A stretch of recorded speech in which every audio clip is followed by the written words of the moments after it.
Hello दोस्तों, स्वागत है आपका Shubham mind changer YouTube channel में।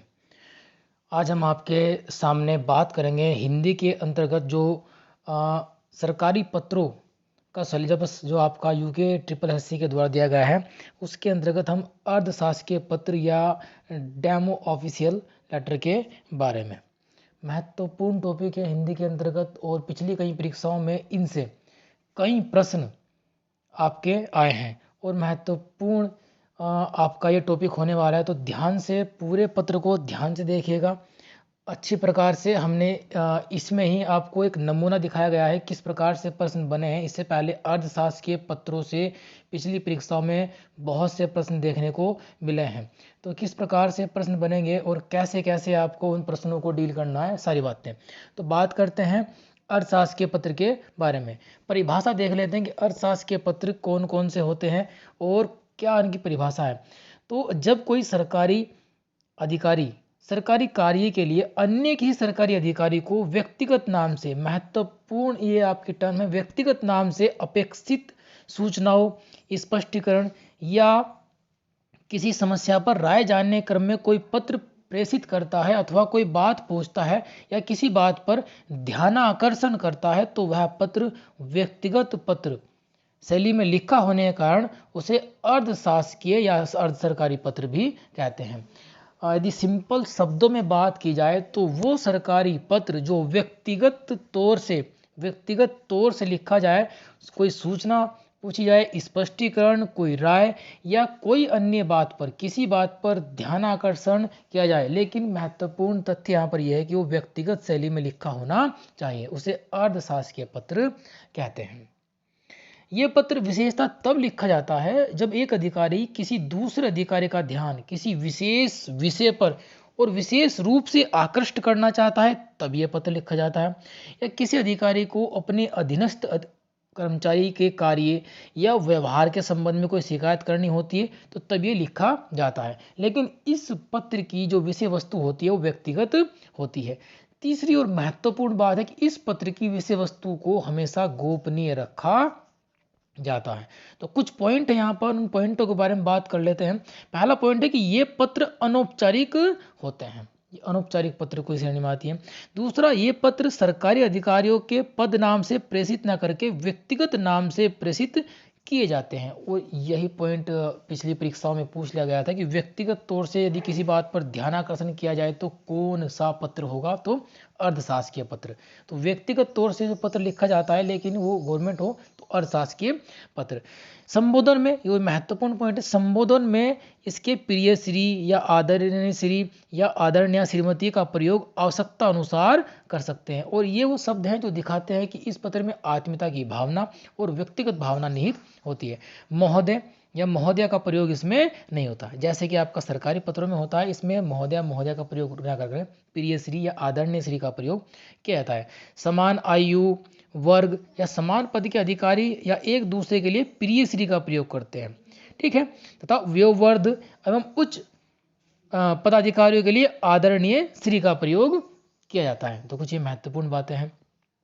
और एक बात कि पत्र प्राप्त करने वाले अधिकारी द्वारा निजी रुचि लेकर कार्य पूरा करवाने आदि का आग्रह भी किया जाता है। तो ये पत्र जो है व्यक्तिगत तौर से लिखा जाता है। तो यदि किसी अधिकारी की रुचि है तो उस कार्य को पूरा करवाने के लिए भी उसका आग्रह आत्मीयता के साथ किया जाता है।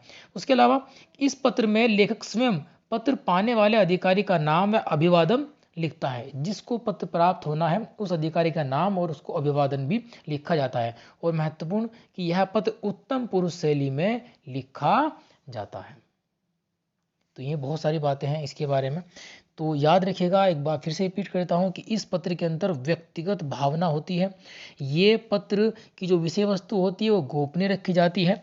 और इस पत्र के द्वारा आत्मीयता की भावना के साथ या व्यक्तिगत भावना के साथ ध्यान आकर्षण किया जाए, स्पष्टीकरण लिया जाए, अपेक्षित सूचनाओं को क्या है जो भेजा जाए, तो वो सब आपका अर्धशासकीय पत्र में आता है। दोस्तों, इसी के साथ यदि आप हमारी उत्तराखंड और हिंदी की ऑनलाइन क्लास से जुड़ना चाहते हैं तो आपके लिए एक सुनहरा अवसर है। Shubham mind changer YouTube channel के द्वारा इससे पहले भी कई उत्तराखंड और हिंदी के जो ऑनलाइन कोर्स है वो कंप्लीट कराए जा चुके हैं और बहुत से बच्चों का सिलेक्शन इस यूट्यूब चैनल से हुआ है। तो उसके बारे में छोटी जानकारी आपको दे देता हूँ। यदि आपको उत्तराखंड और हिंदी के नवीनतम पैटर्न के अनुसार यदि आपको अपनी स्टडी सुचारू रूप से करनी है और अपनी तैयारी को तेज़ी देनी है तो आप हमारे उत्तराखंड ऑनलाइन कोर्स से जुड़ सकते हैं। तो इसके बारे में आपको जानकारी देता हूं। जो हमारा कोर्स आपका प्रारंभ होने जा रहा है वो है 15 मार्च से ये कोर्स प्रारंभ हो जाएगा। क्लास आपकी सुबह 9 बजे से 11 बजे तक के लिए आपको क्लास दी जाएगी और इसके लिए रजिस्ट्रेशन स्टार्ट हो चुके हैं 10 मार्च से। तो जल्दी कीजिए दोस्तों, आगामी लेखपाल, पटवारी और आपका पुलिस, एसआई, वन आरक्षी और बंदी रक्षक के लिए महत्वपूर्ण कोर्स होगा। ज़्यादा जानकारी के लिए आप इन दोनों नंबरों में से किसी भी नंबर पर आप कांटेक्ट कर सकते हैं। महत्वपूर्ण आपका ये कोर्स है और इस कोर्स की फीस हमने उत्तराखंड और हिंदी दोनों का कंप्लीट कोर्स मात्र आपको 1999 रुपये में प्रोवाइड कराया जा रहा है और जिसके अंतर्गत आपको बिल्कुल नए फैक्ट के साथ और जो यूके ट्रिपल एस सी का पैटर्न है, बदलता पैटर्न, उसके अनुसार आपको हिंदी और उसी के अनुसार आपको उत्तराखंड प्रोवाइड करा जा रहा है। बहुत से बच्चे हमारे इस ऑनलाइन कोर्स से लाभान्वित हो चुके हैं और उन्हें कई पिछली परीक्षाओं में सफलता भी मिल चुकी है और वो इस समय जो है वो सरकारी विभाग में कार्यरत हैं। तो अधिक जानकारी के लिए आप दिए गए नंबर पर संपर्क कर सकते हैं और लिमिटेड सीटें हमारी इस ऑनलाइन कोर्स में होती है। तो जल्द से जल्द आप इस कोर्स से जुड़कर और नए पैटर्न के अनुसार आप अपनी तैयारी को तेज कर सकते हैं। नए बच्चे हों चाहे जिन्होंने पहले तैयारी कर रखी हो, यदि वे लगातार अपनी तैयारी में कुछ भी कमी महसूस कर रहे हैं और पिछली बार परीक्षाओं में कुछ ही नंबरों से चूक रहे हो तो आप इस ऑनलाइन कोर्स के माध्यम से अपनी जो कोर्स है, जो अपना आपका जो रिवीजन होना है वो पूरा कंप्लीट हो चलता है। नेक्स्ट तो चलते हैं आगे। तो अर्थशास्त्र पत्र के हमने डेफिनेशन की बात की और कब ये लिखा जाता है उसके बारे में बात की। तो नेक्स्ट देख लेते हैं। और एक बात जो इसमें होती है वो है कि पत्र के अंत में जो स्वनिर्देश होता है खुद के लिए, उसके स्थान पर हितैषी, शुभचिंतक, शुभेच्छु या विश्वास पात्र आदि शब्दों का प्रयोग किया जाता है। जबकि यहीं पर एक बात आपको बता दूं, जो सरकारी पत्र होता है उसमें भवदीय शब्द का प्रयोग होता है, लेकिन यहाँ पर जो शब्द होगा वो हितैषी, शुभचिंतक, शुभेच्छु या विश्वास पात्र आदि शब्दों का प्रयोग होगा और जिसके नीचे प्रेषक अधिकारी के हस्ताक्षर होते हैं और हस्ताक्षर के नीचे कोष्टक में नाम लिखा होता है। ठीक, किंतु नाम के नीचे पदनाम का उल्लेख इसमें नहीं किया जाता। तो अर्थशास्त्र के पत्र में एक एक पॉइंट आपका महत्वपूर्ण है। किसी भी पॉइंट का प्रश्न बनाकर परीक्षक आपसे पूछ सकता है और महत्वपूर्ण। उसके बाद अर्थशास्त्र के पत्रों की जो भाषा होगी वो मैत्रीपूर्ण होगी, संयत होगी और सहज होगी। तो कोई भी एक फैक्ट आपसे पूछ लिया जाए, मान लीजिए क्वेश्चन बना कि निम्न में से किस पत्र की भाषा मैत्रीपूर्ण होती है, मैत्रीपूर्ण होती है, संयत होती है या सहज होती है, तो अर्थशास्त्र के पत्र। नमूना देख लेते हैं कि किस प्रकार से आपका जो पत्र है वो होने वाला है। यह है नमूना। यहाँ से कई प्रकार के प्रश्न बनते हैं। तो यहाँ से दायां और बायां करके कई बार प्रश्न बने हैं, तो आपको समझा देता हूँ। सबसे ऊपर आपकी पत्र संख्या आती है यहाँ पर, उसके नीचे पत्र के बाईं ओर प्रेषक का नाम और प्रेषक का पद का नाम लिखा होता है और पत्र के ऊपर दाईं ओर कार्यालय का नाम व पता, दिनांक और ये क्रमांक लिखा होता है। और दो चीज़ें हैं, यदि है ये आपका जो है ये मुख्य पत्र है तो दो चीज़ें, एक पत्र के ऊपर दाईं ओर, पत्र के ऊपर बाईं ओर, और पत्र के नीचे दाईं ओर, पत्र के नीचे बाईं ओर। चार प्रकार से यहाँ पर प्रश्न पूछ सकता है।